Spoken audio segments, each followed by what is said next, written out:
Good morning, this is Stuart Davidson here, your friendly QS. Now today I wanted to touch briefly upon construction cash flow. Now there's a number of different layers of cash flow and management of cash flow. There's the developer's organisational level cash flow and his project level cash flow. Then you have the main contractor's organisational cash flow and his project cash flow. And then you have the supply chain organisational cash flow and project cash flow. So if you're a subcontractor, for example, you'll be interested in your overall organisation, your company's cash flow, but also you'll be interested in your project cash flow. And I just wanted to touch on three things, if you're a subcontractor, that you should be doing to manage your cash flow on each project, which will ultimately affect your business. The first thing I would say, if you're looking to work with a client, a new client, a main contractor, do your due diligence on that main contractor. Do the background research. Is the contractor a distressed contractor? Are they working on low margins? Have they got a good reputation of paying? Are they asking for extended payment terms? Are they winning a lot of projects at a low rate? Are they involved in a lot of disputes? Have they got problems on projects, any delays? These are all kind of indicators that there may be a slightly distressed main contractor, and you need to be careful about that, because if they're managing their cash flow aggressively, that will ultimately affect your cash flow. And it's not necessarily where they're being unethical or they're screwing you over, which it does feel like that a lot, and sometimes it is. But it may be that they've got problems on other projects, they've got problems on this project, they're working on low margins, and they're trying to stretch their cash flow. And what you don't want to be is you don't want to be the recipient of that process. So check out your main contractor. Are they paying their subbies regularly, ideally on 2 weekly payments, 2 weekly valuations? Have a chat with contractors that have worked with them before, subcontractors that worked with them before.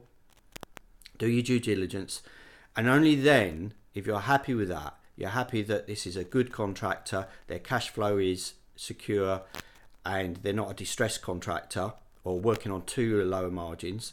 They're not investing the cash flow in assets that are intangible, or not intangible, but difficult to liquidate in terms of their cash flow, and that sometimes happens.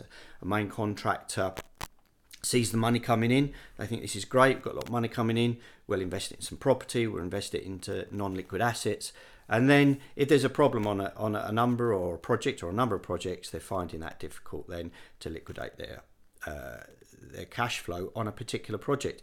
And you, as a main or a subcontractor, could be at the butt end of that, where you're finding, we've got some variations, we've got some delays, we're not getting paid, they're raising disputes, we're not getting paid, we're getting paid late.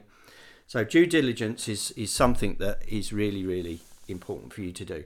The next thing is understand the contract before you tender and raise queries, because it surprises me how many people go into a contract and never really have that contract reviewed.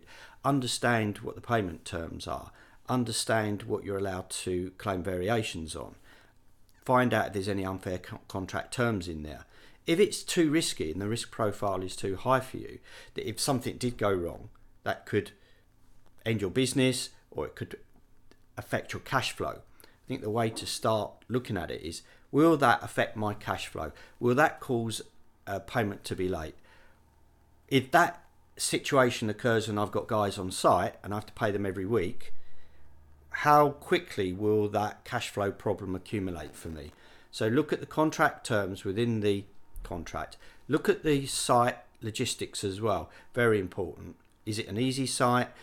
Ask the main contract for his logistics plan on how he plans to do the project. And if you see that there could be problems with that, they're working out the site in the wrong way, there's a little bit about sequencing, and they're asking you to be responsible for the preceding trade and the following trade, in terms of preparation and review, then that may be a big risk for you. So make sure you understand the documents, what contract we're using. Is it a JCT? Is it an amended JCT? It's an NEC.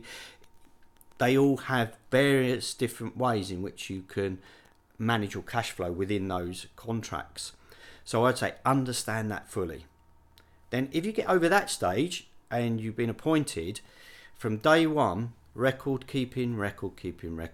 Keep records and photos of everything. So emails, any delay disruption, you can't get on, do a forward look. Make sure that they've got a program for you to identify what the amount of resources you're applying to the project to meet the program at the beginning. Get it approved, because then you've got a benchmark to base any other delays, disruptions, or variations against.